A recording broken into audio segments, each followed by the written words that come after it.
Assalamualaikum warahmatullahi wabarakatuh.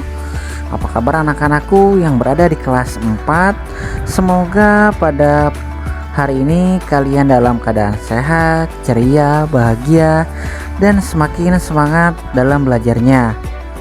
Sebelum kita memulai pelajaran hari ini, mari kita membaca basmalah terlebih dahulu. Bismillahirrahmanirrahim. Hari ini kita akan mempelajari tentang bab yang kedua, yaitu beriman kepada Allah dan Rasul-Nya. Oleh karena itu anak-anak, Bapak mohon kepada kalian semua agar bisa fokus, perhatikan dengan sebaik-baiknya, agar nantinya kalian bisa memahami, mengerti, dan bisa menerapkan di dalam kehidupan sehari-hari. Assalamualaikum warahmatullahi wabarakatuh. Anak-anak, tahukah kalian siapa yang menciptakan alam semesta beserta isinya?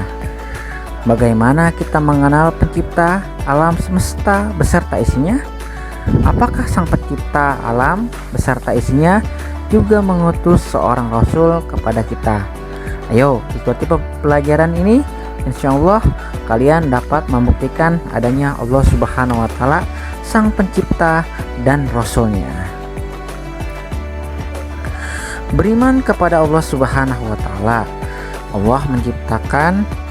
Allah Subhanahu wa Ta'ala pencipta dan penguasa alam raya ini dan seisinya.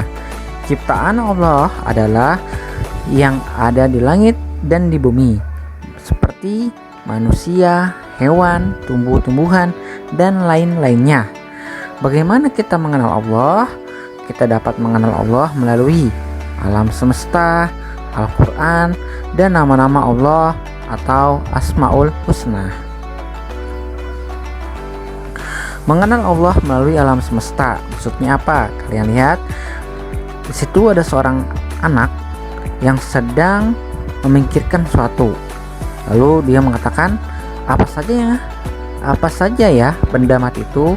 Lalu yang dia pikirkan adalah meja, bangku, batu, pulpen, buku, dan gedung, dan juga kit. Lalu anak tersebut berpikir lagi, apa saja ya benda hidup itu? Yaitu ada pohon, ada harimau, ada ikan paus, ada ayam, ada sapi, ada bunga, ada pohon, dan ada manusia. Alhamdulillahirabbil alamin. Segala puji bagi Allah, Tuhan seluruh alam.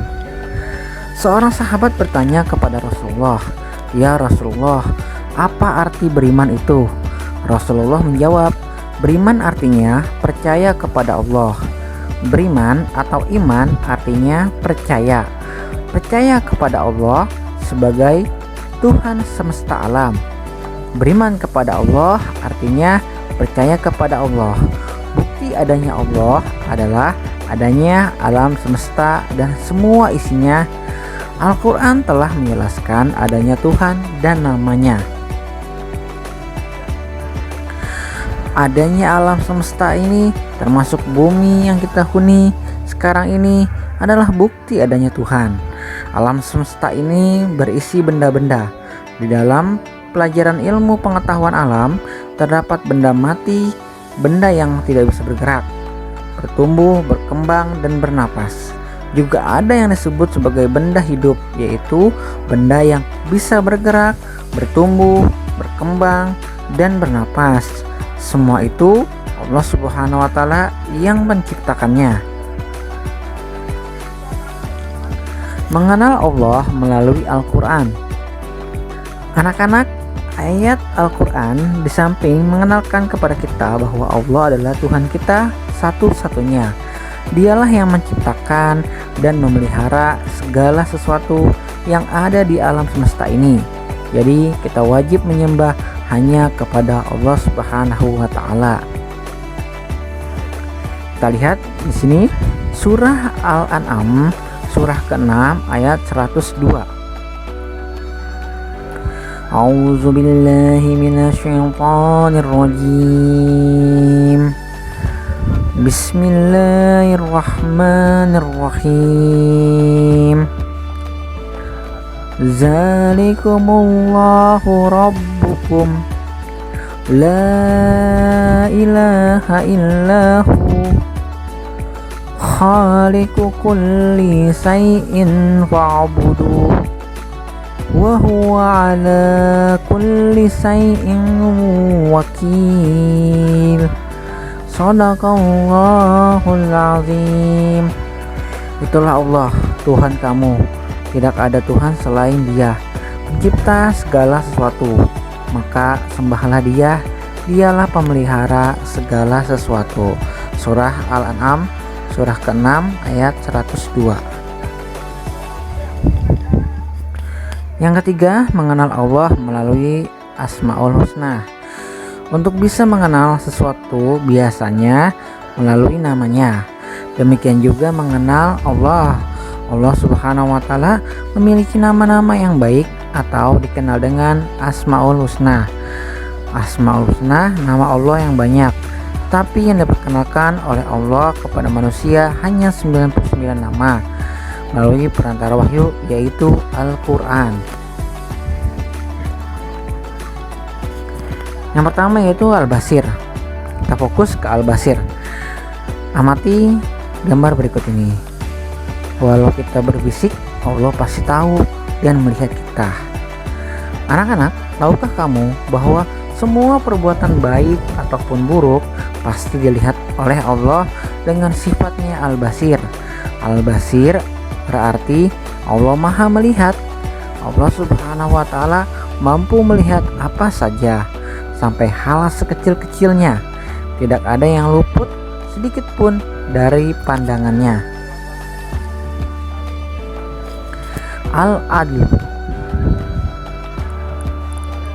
Anak-anak, tahukah kalian arti Al-Adl? Al-Adlu berarti Allah yang Maha Adil.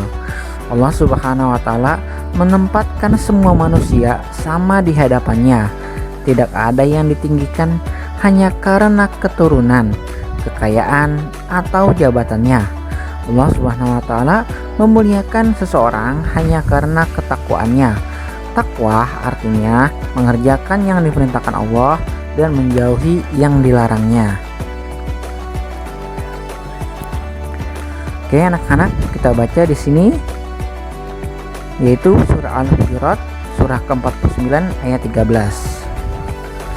A'udzu billahi minasyaitonir rajim. Bismillahirrahmanirrahim.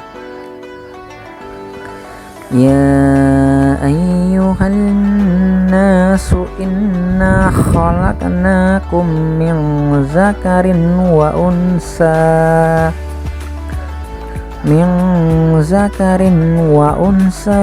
waja'alnakum syu'uban wa qabaila lita'arafu. Inna akramakum indallahi atqakum. Innallaha alimun khabir.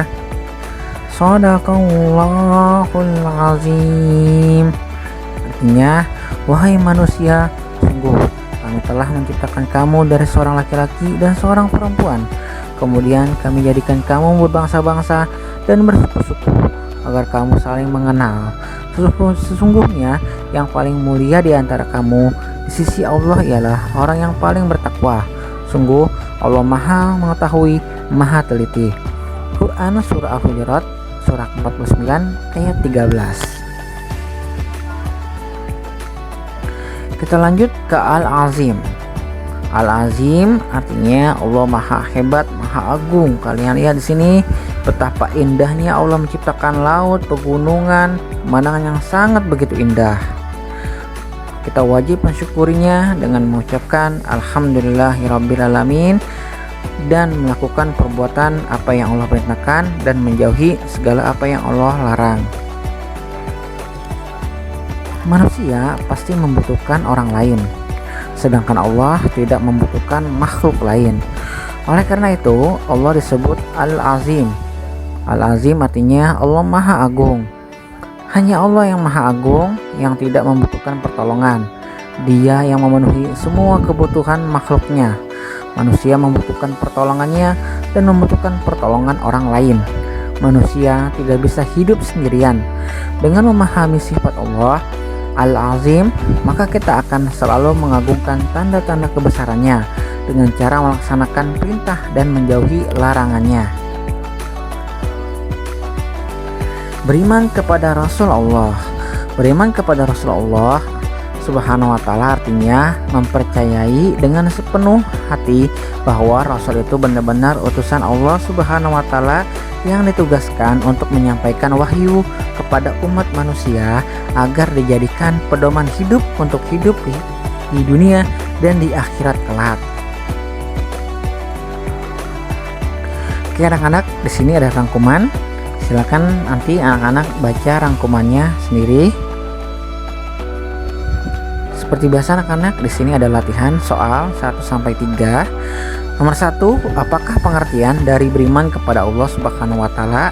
Silakan kamu jelaskan. Yang kedua, apakah arti dari Al-Basir, Al-Adlu, Al-Azim? Lalu yang ketiga, sebutkan contoh dari penerapan sifat Asmaul Husna dari Al-Basir, Al-Adlu, dan Al-Azim di dalam kehidupan sehari-hari. Oke anak-anak, mungkin pertemuan kita yang singkat ini sampai di sini dulu. Semoga pertemuan kita yang singkat ini mendapatkan manfaat dan keberkahan dari Allah Subhanahu wa taala. Semoga kalian bisa memahami, mengerti, dan bisa menerapkan di dalam kehidupan sehari-hari. Apabila Bapak memiliki kekurangan ataupun kesalahan dalam pembelajaran kita hari ini, Bapak mohon maaf. Kurang lebih billahi taufiq wal hidayah. Wassalamualaikum warahmatullahi wabarakatuh.